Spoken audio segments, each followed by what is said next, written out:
பொள்ளாச்சி நவீன அரிசி ஆலை நிர்வாகத்தின் ஊழியர் விரோத நிர்வாக ஊழல்களை கண்டித்து CITU சார்பாக கண்டன ஆர்ப்பாட்டம் கோயமுத்தூரில் இன்று மாலை 4 மணி அளவில் பொள்ளாச்சி திருவள்ளுவர் திடலில் பொள்ளாச்சி நவீன அரிசி ஆலை நிர்வாகத்தின் ஊழியர் விரோத நிர்வாக ஊழல்களை கண்டித்து CITU சார்பாக ஆர்ப்பாட்டம் நடைபெற்றது.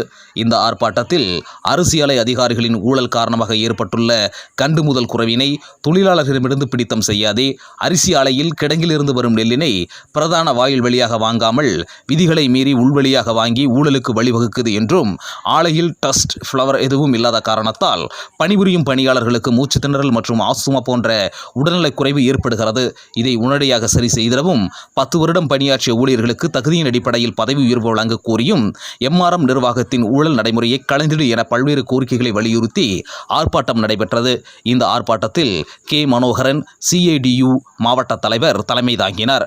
மாவட்ட பொருளாளர் R. வேலுச்சாமி, TNCLC மாநில பொருளாளர் Ezhumalai, Saravanan, R. Sethuraman, M. Angamuthu, R. Prabhakaran, M. அன்பு, K. மகாலிங்கம், பிரகாஷ், மதியழகன், திருக்குமார், சீனிவாசன், ராமன், துரையன், தங்கம், ரத்தினகுமார், R. ராஜன், ஜான், அந்தோணி, ராஜ், முத்துக்குமார், பரமசிவம், பாலசுப்பிரமணி, கிருஷ்ணமூர்த்தி, புவனேஸ்வரன் ஆகியோர் கண்டன உரையாற்றினர்.